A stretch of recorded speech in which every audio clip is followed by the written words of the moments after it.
Hey everybody, this is my thoughts on Sekiro Shadows Die Twice. This is the hack-and-slash action-adventure game with some light stealth elements by FromSoftware and published by Activision in March of last year. And like you'd expect, living in a post-Dark Souls world where everybody seems to think FromSoftware just craps gold these days, Sekiro got a lot of praise when it came out and went on to win Game of the Year at the Game Awards. Now, admittedly, the other nominees in the Game of the Year category were Control, Death Stranding, Resident Evil 2 Remake, Smash Bros. Ultimate, and The Outer Worlds, so competition was really weird for last year's Game Awards. But suffice to say, when it won that award, I was legitimately surprised. I was fully expecting Death Stranding to win just because it's a Hideo Kojima game, and everybody seems to think that he craps gold. But that's beside the point, and I'm digressing here anyway. The point is that I wasn't really expecting a whole lot out of Sekiro, especially having played Dark Souls and finding it extremely boring. But the thing is, Sekiro isn't really a Souls-like. It does have some Souls-like elements in it, but it's really more of a timing-based hack-and-slash game with some light stealth thrown in for good measure. And that was enough for me to say, you know what, I'll give it a try if I can find it for a good price. So that's exactly what happened. I managed to find a copy of it for very cheap,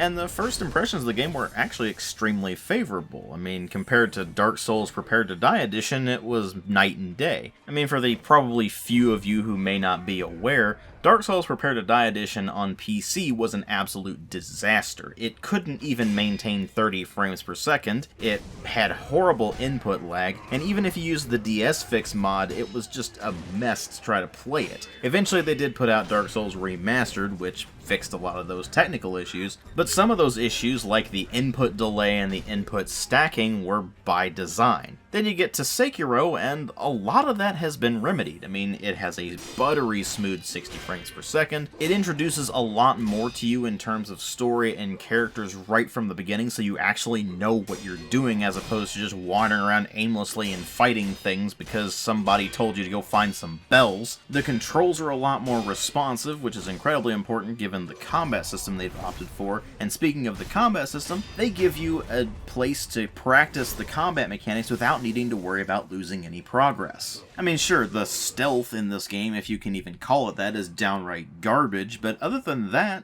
the game makes a very good first impression. And then you keep playing it. And that's where the problems start settling in. You see, when you start the game out, the combat system seems to work as intended, because it's all about maintaining your own defense while breaking the enemy's defense and exploiting their weakness when their defenses are down. It's a fast-paced combat system that relies very heavily on good timing, and when it's working, it's a great combat system. The problem is, it doesn't always work. You see, the game tells you that in order to execute a parry, you need to block at just the right time when the enemy's attack is right about to hit you. Except that's only partially true. Sometimes that'll work. In fact, for a lot of attacks that'll work. But then for other attacks, the parry window is actually way before they even hit you, or even right after they hit you, and there's no way of knowing which you actually need to do without a lot of trial and error and ultimately getting your ass handed to you. This wouldn't be as much of a problem if the game didn't actively punish you for failing, because if you die too many times, then the dragon rot starts to spread, and that actually negatively affects the outcome of the game. More specifically, it prevents you from progressing the quest lines of the NPCs that are infected by dragon rot. Now, before you mention it, I know there's a way to cure dragon rot, but you don't get access to that until later on in the game, and more importantly, a first-time player is not going to know that unless they specifically look it up. So basically, the game punishes you for not being good at it, which in turn puts you in a feedback loop of also being punished for trying to get better at it.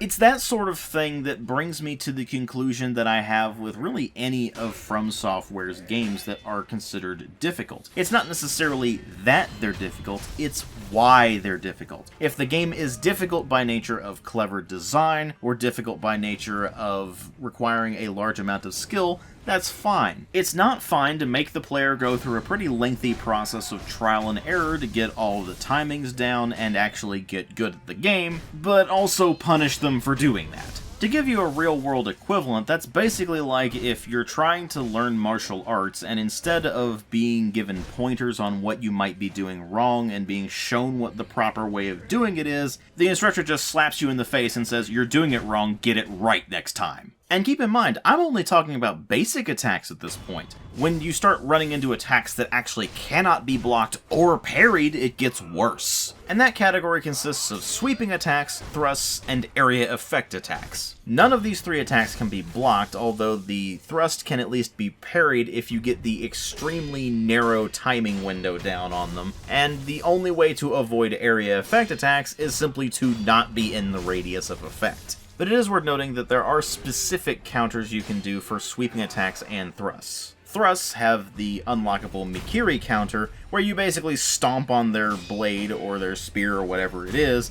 and that actually goes a long way towards breaking an enemy's defense. The counter to sweeping attacks, on the other hand, is to jump over them, which is fine, until you notice that the main indicator that you're about to be hit by either a thrust or a sweeping attack is a red kanji that pops up. And it's the same one for either of these attack types, so you just have to memorize their animation patterns, which goes back into that loop of trial and error being punished. And as a bit of an added bonus there, as if the parrying timers weren't weird enough on certain attacks, the Mikiri counter in particular has really bizarre timings, where the timing windows seem to be either really long or really short without much in between, and you don't really know until you've gotten hit too many times. And by the way, thrusts do a lot of damage, more than standard attacks do. So getting punished for mistiming your Mikiri counter is particularly frustrating. And then of course there's the problem of until you get used to what the animation patterns on particular enemy types are,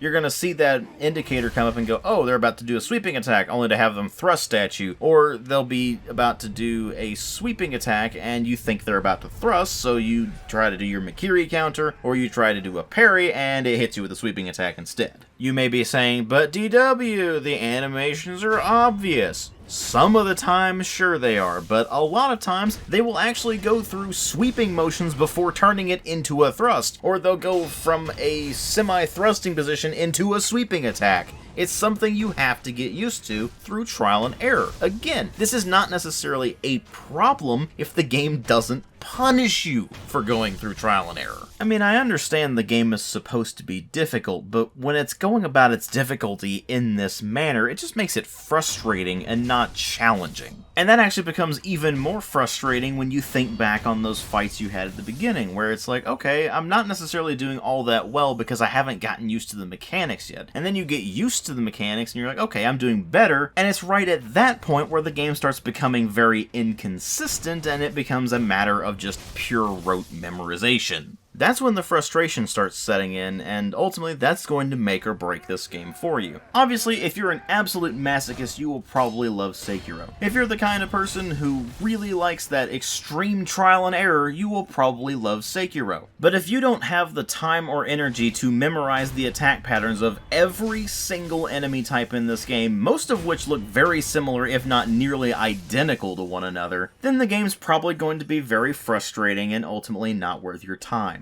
And it's a real shame too, because even though the graphical fidelity isn't all that great, the actual attention to detail in the environments is fantastic. It's got some really nice atmosphere, it's got some cool things going on with its lore, and when you're not having to put up with the wild inconsistencies in the combat system, it can be really satisfying. But it is ultimately frustrating enough that I just couldn't force myself to finish the game, and I have an extremely difficult time recommending this unless you're in that fairly small niche that this caters to. But of course, chances are, if you're part of that niche, you've already picked up the game and played the living hell out of it anyway, so it's basically preaching to the choir at that point. But for those of you who might still be on the fence, understand the following. First, like I said, the game is frustrating because of its inconsistency. If you're willing to put up with that and learn all of the eccentricities of all of the enemy types, then you may be able to get something out of it, but it's going to require a lot of patience. And the second thing is that if you're going into this expecting another Souls game, you're going to find it's a very different type of game.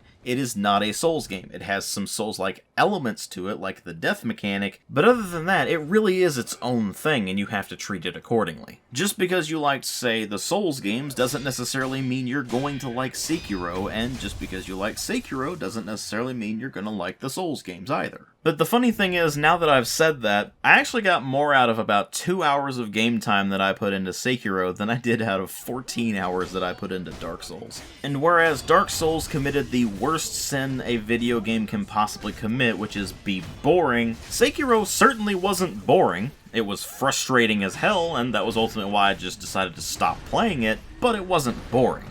So, take that for what it's worth. But there you have it, folks. My mostly ramble about Sekiro Shadows Die Twice. I hope you found it informative or helpful, or at least just were amused by it. But regardless, thank you all very much for watching, and if you like the kind of content I make on my channel, then please consider supporting the channel on Patreon. Every single cent from that goes directly back into the channel, whether that be getting additional games for review, or additional equipment, or whatever the case may be. If you can't afford to or don't want to, that's perfectly fine, I understand. But the option is there if you're interested. Thanks again for watching, and I'll see you all in later videos.